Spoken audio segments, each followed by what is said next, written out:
দেখলে মনে হবে কোনো এক সবজি খেতে বসে আছি। দেখতে পাচ্ছেন চমৎকার ঘাস হয়ে আছে।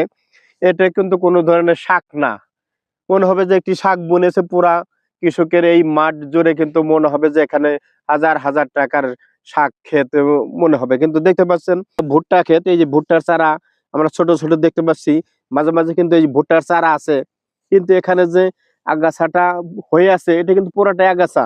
দেখতে পাচ্ছেন এটা এই যে এই আগাছা উঠিয়েছে, এত বড় বড় হয়েছে যে একবারে মনে হয় লকলকে ডাটা শাক, কিন্তু আসলে এটা হচ্ছে বিষ কাঁঠালি একটা জাত, এটাকে পার্সিকেরিয়া গ্ল্যাব্রা বলা হয়। এবং এর দেখতে পাচ্ছেন এর গায়ের কালার এবং পর্বে পর্বে কিন্তু একটু লাল একটা করে ব্যান্ড আছে। এটাই হচ্ছে এই এই এই গাছটা চিনার উপায়। এবং এটি শাক হিসাবে খায় কিনা সেটা আমাদের জানা নাই, তবে যদি আপনারা কেউ খেয়ে থাকেন তাহলে আমাদের জানাবেন। যে এই যে দেখতে পাচ্ছেন এই এই গাছটা কিন্তু অ্যাগ্রেসিভ হিসাবে, অর্থাৎ কখনো কখনো এই আপনার কিছু কিছু উইডস আছে সেটা কিন্তু আপনার এই কৃষি জমিতে বিপদের কারণ হয়ে দাঁড়ায়। তো তেমনি একটি গাছ আমরা দেখতে পেলাম। আসলে এই ভুট্টা ক্ষেতের এখন এটা কিন্তু নিরাইতে গেলেও এই কৃষকের পুরা জঞ্জাল মনে হবে এবং প্রচুর খরচের দরকার। দেখতে পাচ্ছেন এই ভুট্টার চারা বাঁচাইতে হলে তার এখন এই ঘাসগুলো মেরে ফেলতে হবে।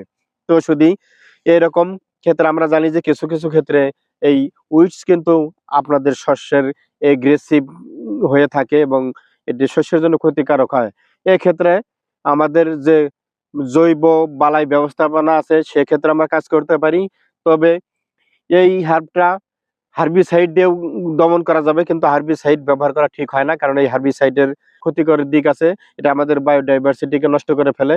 তবে আমরা এটি যেভাবেই হোক, এটা যদি এই গাছ যখন ফলে পরিণত হয়, এই ফলের আগে যদি আমরা ব্যবস্থা করতে পারতাম, অর্থাৎ বীজ যদি না থাকতো, তাহলে সেই বীজ না পড়লে এই আগাছাটা হতে পারতো না।